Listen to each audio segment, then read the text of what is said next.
13 years ago, when Terry Sullivan was forced to resign for no good reason. Now, unbelievably, her successor, Jim Ryan, has been forced to resign for no good reason.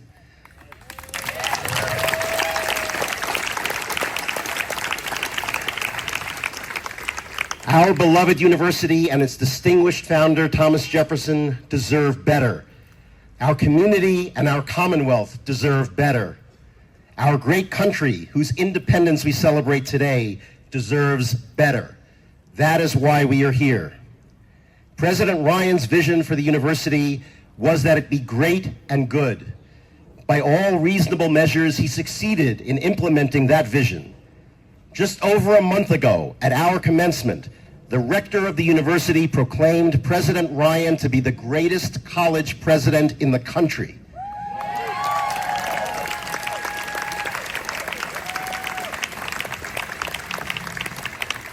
President Ryan oversaw a wildly successful capital campaign.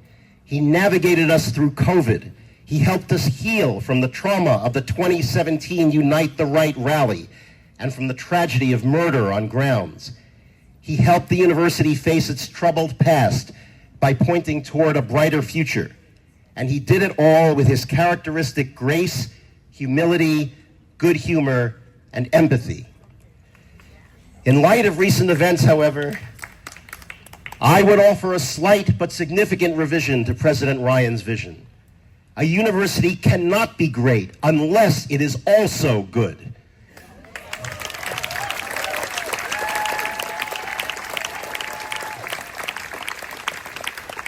Similarly, a country cannot be great unless it is also good.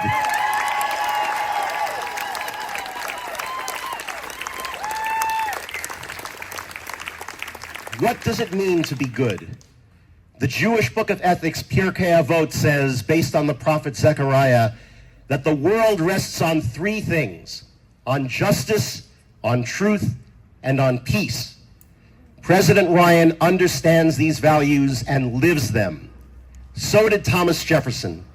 In his great Declaration of Independence, whose signing we celebrate today, Jefferson mentioned all three. He famously proclaimed self-evident truths, including the equality of all people. He chastised our British brethren for being deaf to the voice of justice. And he pledged that despite our differences with the British, we would hold them as well as the rest of mankind in peace, friends. Where is the justice in forcing President Ryan's resignation? Where is the truth? Where is the peace? Jefferson, in his declaration, stated that if people seek a separation from a country's leader, a decent respect to the opinions of mankind requires that they should declare the causes which impel them to the separation. Our board has to date provided no such causes justifying President Ryan's resignation. Instead, we have what appears to be pure intimidation and extortion from our federal government. This is not a reasonable settlement of a legitimate legal dispute. Reasonable settlements make the resolution fit the alleged wrong, and reasonable settlements actually resolve the matter. By contrast, there is no end to extortion. Today, the federal government demands the resignation of our university's president. Who knows what it will demand of the university tomorrow? This is abuse of power. This is government as racketeering.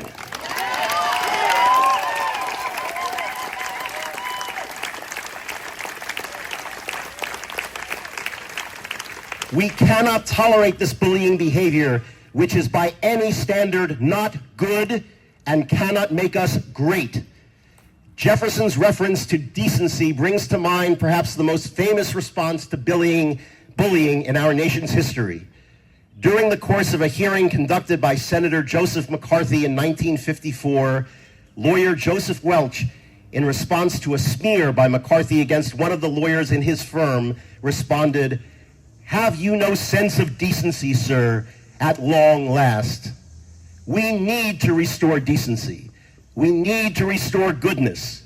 We need to restore justice, truth, and peace. On this July 4th, let us recommit ourselves to these sacred values.